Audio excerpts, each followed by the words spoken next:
জীবনকে বাজিয়ে রেখে কিভাবে বর্ষিবিদ্ধ অবস্থায় চরম গাছে বন করে ঘুরতে পারে, যে দৃশ্য আপনারা চোখে দেখে হয়তো বিশ্বাস করতে পারবেন না।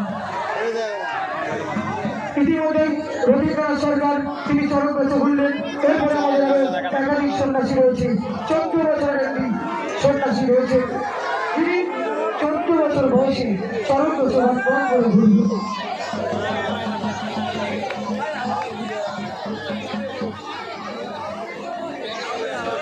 রবীন্দ্রনাথ সরকার তিনি চরম গাছে নামলেন না, তিনি চরম গাছে আবার ঘুরছেন। চরম গাছে তিনি আবার ঘুরছেন। রবীন্দ্রনাথ সরকার মায়ের তুলুধুলিকে উৎসাহিত করবেন, সন্ন্যাসীরা নাম দেবেন, কারণ আপনাদের আশীর্বাদ ছাড়া এই ঘোরা সম্ভব না। মহাদেবের আশীর্বাদ, আপনাদের আশীর্বাদকে পাঠিয়ে করে চরম গাছে বন করে ঘুরছে।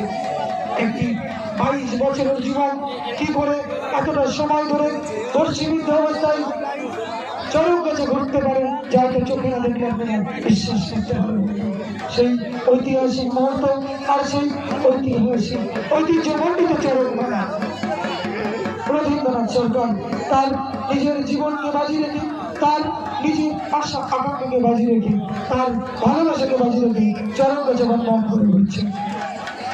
বন্ধুগণ, আমরা সত্যি দেখছি রবীন্দ্রনাথ সরকার ঘুরছে অনবদ্যভাবে ঘুরছে, যা চোখে না দেখলে বিশ্বাস করা যায় না। যতই বলে ঘুরান, আপনারা ঘোরাবেন না। 5 মিনিট অতিক্রান্ত হয়ে গেল। আপনারা দেখছেন রবীন সরকার ঘুরছে অনবদ্য এবং অসামান্য ভাবে ঘুরছেন, নিজের জীবনকে বাজিয়ে রেখে আস্তে আস্তে ঘুরছে। আপনারা আর ঘোরাবেন না।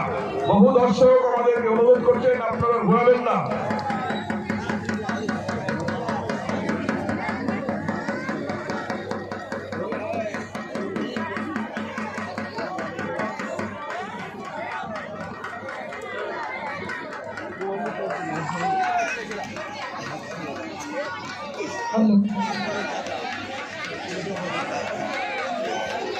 হ্যালো, রবীন্দ্রনাথ সরকার কিন্তু আবারও ঘুরছে। তিনি নামতেই চাইছেন না। মায়ের একটু ধরে দেবেন, রবীন্দ্রনাথ সরকারকে উৎসাহিত করবেন। সে কিন্তু কিছুতেই নামতে চাইছে না। মায়ের একটু ধরে উৎসাহিত করবেন, কারণ রবীন্দ্রনাথ সরকার 22 বছরের একটি যুবক যে বর্ষিবিদ্ধ অবস্থায় চরম গাছে বন করে ঘুরছে। রবীন্দ্রনাথ সরকার কিন্তু নামাতে গিয়েও কিন্তু আর নামতে চাইছে না। সেই এর পরবর্তী আমাদের আরো একাধিক যারা সন্ন্যাসী রয়েছে, এর মধ্যে সব থেকে চমক রয়েছে 14 বছরের একটি যুবক, তার নিজের জীবনকে বাজি রেখে বর্ষিবিদ্ধ অবস্থায় চরম গাছে ঘুরবেন।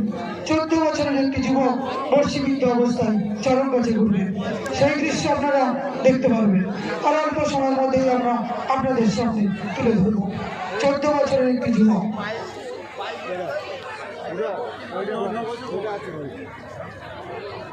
ওইটা খাবি, খাওয়া যায়। ছোট্ট একদিন ছিল, বাড়ি থেকে গেল, বাড়িতে পালবেন।